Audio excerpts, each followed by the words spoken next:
The hallway stretched endlessly before Chinyere and Ngozi, the flickering light of a lone chandelier casting long, dancing shadows on the wall. Every door they passed seemed to whisper, faint and unintelligible, as if the house itself was alive. "They are somewhere here," Ngozi said, gripping Chinyere's arm tightly.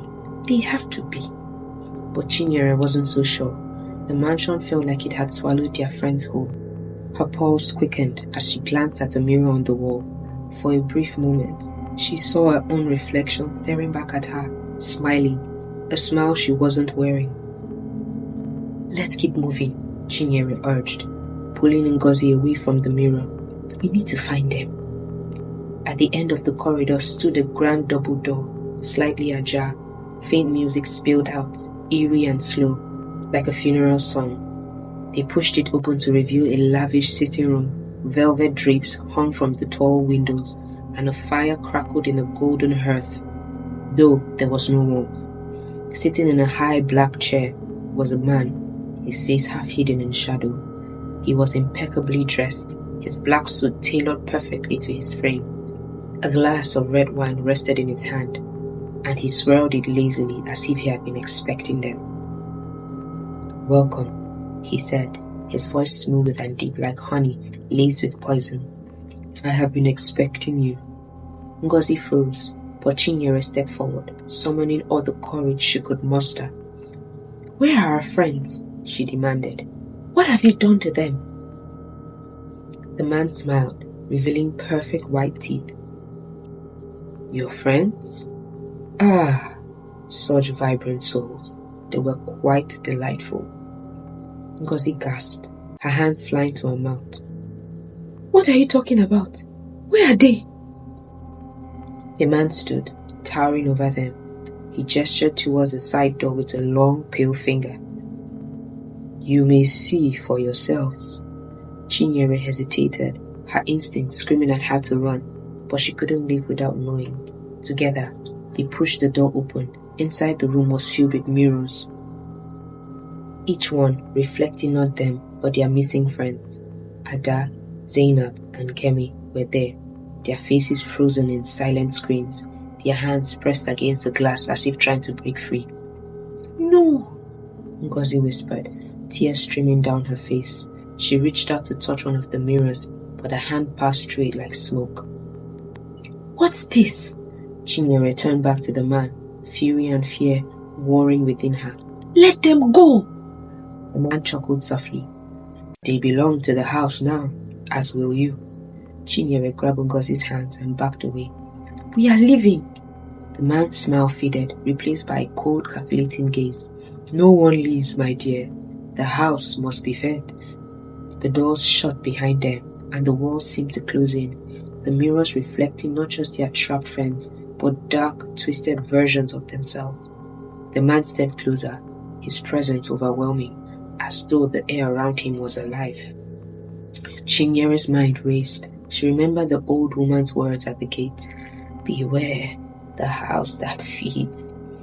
There had to be a way out, a way to break whatever spell held the mansion together. With a surge of determination, she turned to Ngozi. "We need to destroy the mirrors. They are the key." Ngozi hesitated, but the desperation in Chinyere's voice pushed her into action. Together, they grabbed whatever they could find, vases, candlesticks, and began smashing the mirrors. Each shatter sent a piercing wail through the room, as though the house itself was screaming in agony. The man roared in anger, his once perfect composure fracturing like the glass around him. "You fools! You destroy everything!" "That's the idea," Chinyere spat, smashing another mirror. As the last mirror broke, the room began to collapse, the walls crumbling and the air filling with dust and ash. Through the chaos, Chinyere grabbed Ngozi's hands and ran, their feet pounding against the unstable floor. The man's furious cries echoed behind them, growing fainter with each step. Finally, they burst through the front doors, gasping for air as they tumbled on the gravel driveway.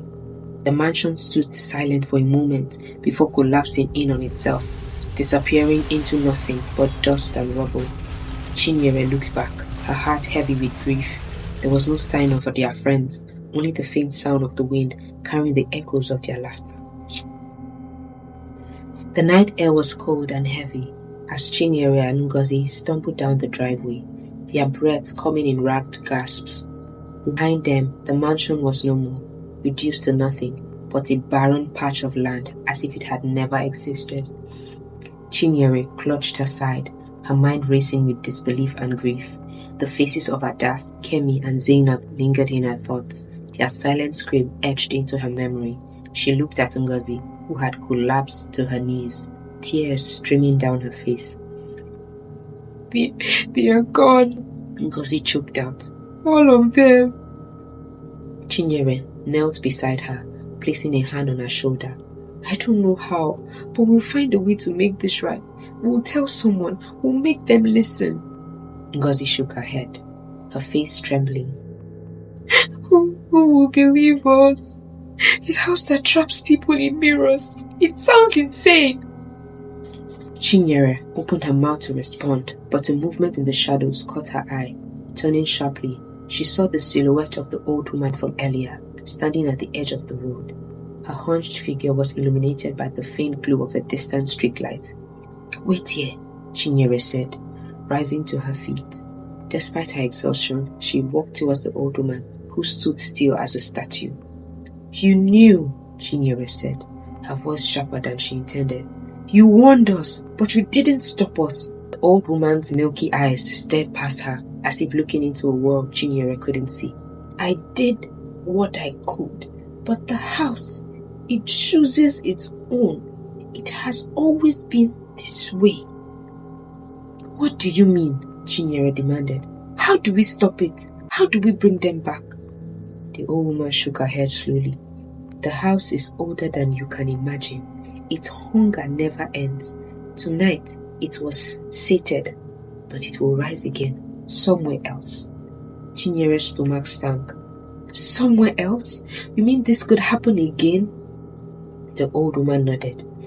The house feeds on the young, the ambitious, the ones with light in their souls. But you, her gaze fixed on Chinyere, you were different. You fought back.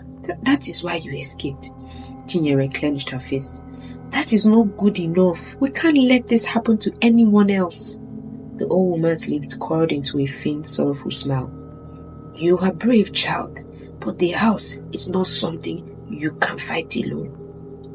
Chinyere's anger fled. Then I will find others. I will tell the world. Be careful, the old woman warned. The house leaves scars. Even when it is gone, those who escaped before you, they never remained the same. Chinyere stepped back, her resolve hardening. She didn't care about scars. She had a story to tell, and she wouldn't let the mansion's evil continue unchecked. Turning away from the old woman, she walked back to Ngozi, who had managed to stand, though her face was pale and her body trembled. We are going to the police, Chinyere said firmly. We are going to tell them everything. Ngozi nodded weakly, though doubt lingered in her eyes. Together, they began the long walk, back towards the main road, the distant lights of the city, their only guide. As they disappeared into the night, the patch of land where the mansion had stood remained eerily quiet, but in the silence, a faint sound echoed, a single haunting laugh carried away by the wind. The next morning, Chinyere and Ngozi sat in a small police station on the outskirts of Lekki. The fluorescent lights overhead buzzed softly as they recounted the night's events to a skeptical officer. His expression wavered between disbelief and mild concern. You are saying the house disappeared? He asked, leaning back in his chair. And your friends are trapped in mirrors? Ngozi's voice broke as she responded. Yes, saw it happen. Ada, Zainab, Kemi, they are all gone. The officer sighed, rubbing his temples. Miss, I want to believe you, but this sounds like a bad dream. Chinyere's frustration bubbled over. It's not a dream. We were there. Go to the address. Look for yourself. There's nothing left but rubble. The officer exchanged a glance with a younger colleague. "We'll send someone to check it out, but for now, you both need rest and maybe someone to talk to about what you think you saw." Ngozi buried her face in her hands, but Chinyere wouldn't be dismissed so easily. "You have to believe us," she said, her voice firm. "If you don't, it will happen again. More people will disappear." The officer hesitated, his pen tapping against his notebook. "Fine, I'll file the report, but don't expect much to come of it." As they left the station, Chinyere felt a deep sense of despair. The system wouldn't help. No one would take them seriously. It was up to her to ensure the truth was known. Weeks passed, and life moved on for the rest of Lekki. But for Chinyere and Ngozi, the memories of that night refused to fade. Chinyere began researching obsessively, scouring archives, and speaking to elders in the community. Stories of disappearing homes, missing people, and unexplainable phenomena surfaced, stretching back decades. The house wasn't just a single entity. It was part of a curse that roamed across the land, preying on the unsuspecting. Despite her fear, Chinyere found her voice. She shared her story online, posting on blogs, forums, and social media. Her warnings gained traction, and soon, people from across Lagos and beyond began sharing their own encounters with unexplainable disappearances. But with the attention came skepticism. Some called her a liar, others mocked her. Even Ngozi, once her closest ally, withdrew, unable to cope with the nightmares and public scrutiny. "You're making it worse," Ngozi said one evening, tears in her eyes. "I can't keep reliving that night." Chinyere reached for her hand. "If we stay silent, the house wins. We have to stop it." Ngozi shook her head and walked away, leaving Chinyere alone with her mission. One night, as Chinyere prepared to upload another blog post, a knock came at her door. She hesitated, her heart pounding. The clock read 3 a.m. Peering through the peephole, she saw no one. The knock came again. She opened the door cautiously, finding nothing but a single object on the ground. A small, gilded mirror. Her blood ran cold as she picked it up, the surface reflecting not her face but the faint outline of Ada. Her hand pressed against the glass. The mirror grew hot in her hands and Chinyere dropped it, shattering it on the floor. The pieces glittered, and Ada's image faded into the shards. Chinyere knelt, tears streaming down her face. She realized the fight wasn't over. The house was gone, but its curse lingered. It would resurface and she needed to be ready. From then on, Chinyere became a beacon of warning. She traveled to villages and cities, sharing her story, urging caution to the young and ambitious. Her name became synonymous with survival, but also with tragedy. Somewhere in the distant part of the land, the golden house waited, biding its time for the next unsuspecting soul to step through its doors. Dear listeners, The Missing Girls of Lekki is a haunting reminder that not all invitations are worth accepting, and not all doors are meant to be opened. In a world full of allure and temptation, caution and wisdom are our strongest shields. Chinyere's story serves as a warning to us all. When something feels too good to be true, it often is, but it also reminds us of the power of courage and the importance of speaking out even when no one believes you. If you enjoyed this story and want to hear more tales of mystery, caution and bravery, don't forget to like, share and subscribe to our channel. Your support helps us keep these stories alive. Until next time, stay safe and remember, some shadows hide more than just darkness.